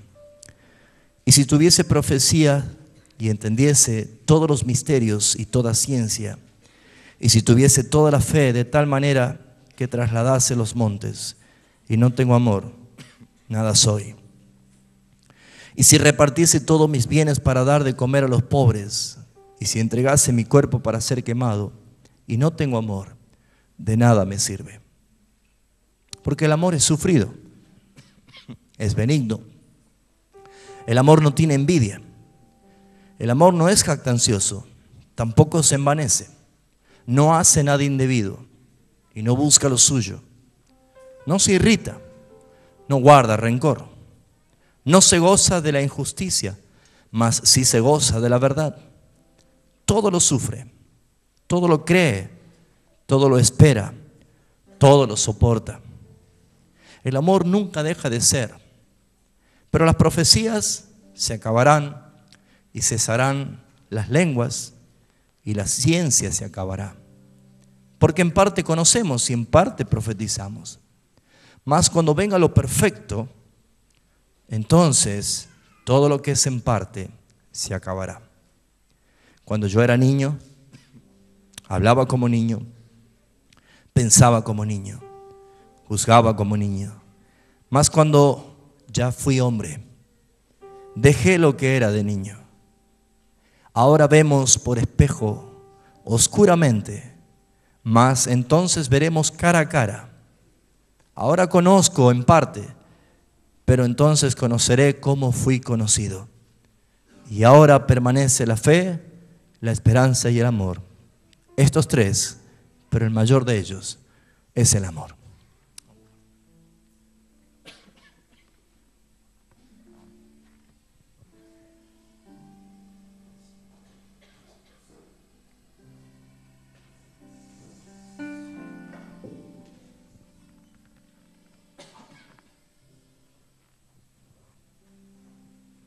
Aleluya.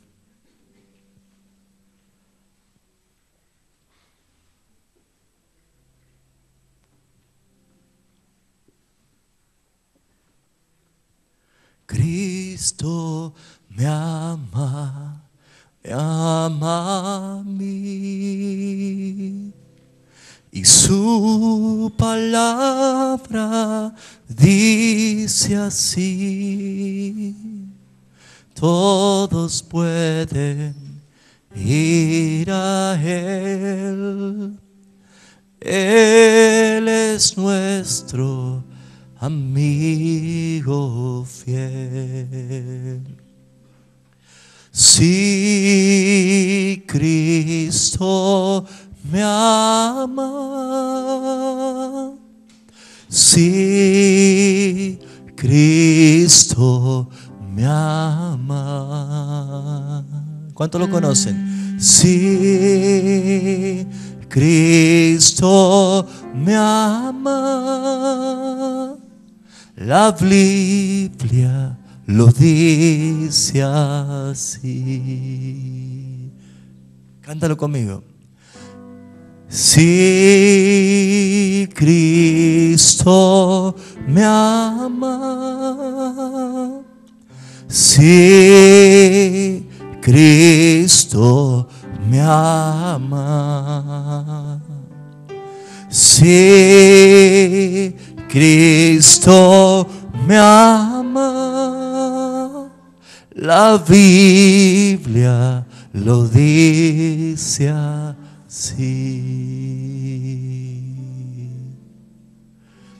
Tú me haces tan feliz. Tú me haces tan feliz. Tú me haces tan feliz. Mi corazón se alegra en ti. Tú me haces tan feliz. Tú me haces tan feliz. Sí, Señor. Tú me haces tan feliz. Dilo. Tú me haces tan feliz. Mi corazón se alegra en ti. Aleluya.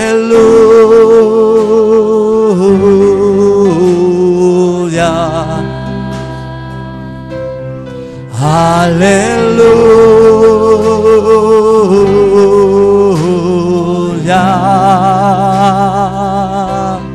Aleluya.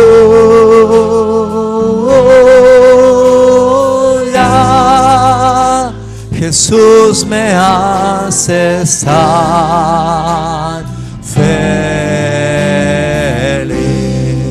Cántalo fuerte, hermanos. Tú me haces tan feliz. Tú me haces tan feliz. Cántalo, Señor. Dilo tú. Me haces tan feliz. Tú me haces tan mi corazón. Aleluya.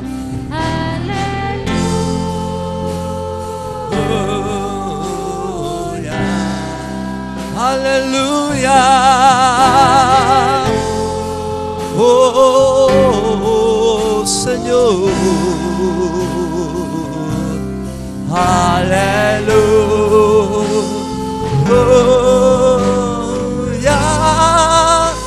Jesús, me haces tan feliz. Levanta tus manos, cántalo. Aleluya,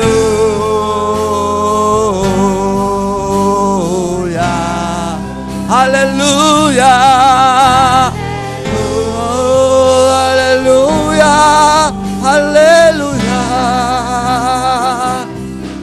aleluya. Jesús, me haces tan feliz.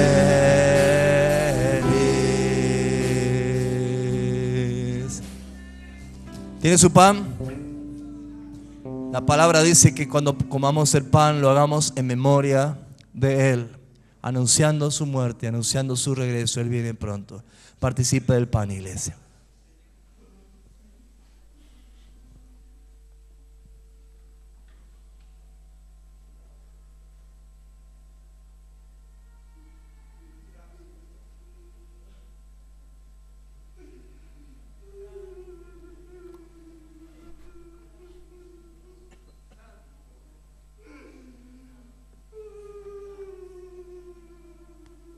Gloria a tu nombre, Jesús. Aquella noche el Señor también tomó la copa después de haber cenado, diciendo: esta copa es mi sangre del nuevo pacto, derramada por vosotros. Bebed de ella todos en memoria de mí. Tus pecados han sido perdonados por la sangre de Jesucristo. Si crees que Jesucristo murió por ti en la cruz del Calvario, tus pecados han sido perdonados. Créelo, considérate muerto en el pecado y vivo para el Señor. Padre, gracias por la copa, por tu sangre derramada. Gracias, Padre, por tu amor expresado en Cristo Jesús y porque su sangre fue propicia a nuestro pecado. En el nombre de Cristo Jesús. Amén.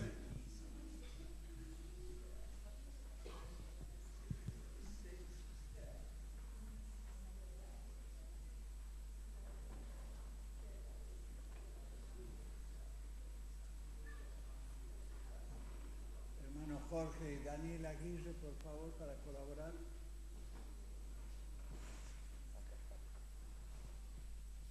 Con las jarritas, eso. Vamos a participar de la copa del Señor, amén, en memoria de nuestro Señor Jesucristo. ¿Cuántos están agradecidos? Vamos a cantar esa canción que han cantado: puedo confiar en el Señor. Creemos que la confianza que tenemos en Cristo Jesús es por causa de la salvación que tenemos en Cristo, amén. Aunque vengan días difíciles, momentos difíciles, podemos confiar en el Señor. Vamos, decía a tu hermano, abrazarlo, decirle: hermano, confía en el Señor, no te va a fallar, Vamos a cantar esta canción. Puedo confiar en el Señor, Él no me va a fallar. Puedo confiar en el Señor, Él no me va a fallar. Si el sol llegare a oscurecer y no brillare nunca más, igual confío en el Señor, Él no me va a fallar. Puedo confiar en el Señor, Él no me va a fallar. Puedo confiar en el Señor, Él no me va a fallar. Si el sol llegara a oscurecer y no brillaré nunca más. Igual confío en el Señor, Él no me va a fallar. ¿Cuántos van a descansar? Puedo descansar, puedo descansar, pues en su amor Él me guardará. Si el sol llegara a oscurecer y no brillaré nunca más, igual confío en el Señor, Él no me va a fallar. Puedo descansar, puedo descansar, puedo descansar, pues en su amor Él me guardará. Si el sol llegara a oscurecer y no brillaré nunca más, igual confío en el Señor, Él no me va a fallar. Vamos, sigue conmigo. ¿Cuántos dicen hay poder? ¿Quieres ser salvo de toda maldad? Tan solo hay poder en mi Jesús. ¿Quieres vivir y gozar santidad? Tan solo hay poder en Jesús. Cántalo. Hay poder, poder, sin igual poder en Jesús. Él murió. Hay poder, poder, sin igual poder en la sangre que Él vertió. Escucha. ¿Quieres ser libre de orgullo y pasión? Tan solo hay poder en mi Jesús. ¿Quieres vencer toda cruel tentación? Tan solo hay poder en Jesús. ¡Vamos! Hay poder, poder, sin igual poder en Jesús. Jesús, Él murió. Hay poder, poder, sin igual poder en la sangre que Él vertió. Hay poder, vamos. Hay poder, poder, sin igual poder en Jesús. Él murió. Hay poder, poder, sin igual poder en la sangre que Él vertió. En la sangre que Él vertió. En la sangre que Él vertió.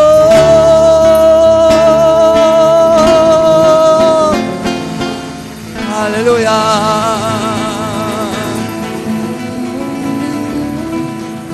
Hay poder, hay poder, hay poder en Jesús. Aleluya. Dale fuerte ese aplauso al Rey.